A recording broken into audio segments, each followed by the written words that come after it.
आज झालेल्या वादळी पावसामुळे वरोरा शहरातील कॉलरी वॉर्ड परिसरात मोठी दुर्घटना टळली। कल्याणेश्वर हनुमान मंदिरामागील जुने पिंपळाचे झाड अचानक उन्मळून पडून दशरथ किटे यांच्या घरावर कोसळल्याने घराचे मोठे नुकसान झाले।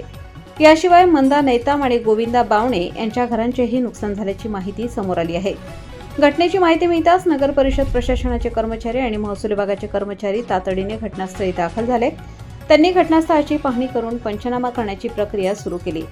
झाड हटवण्याचे कामही तात्काळ हाती घेण्यात आले।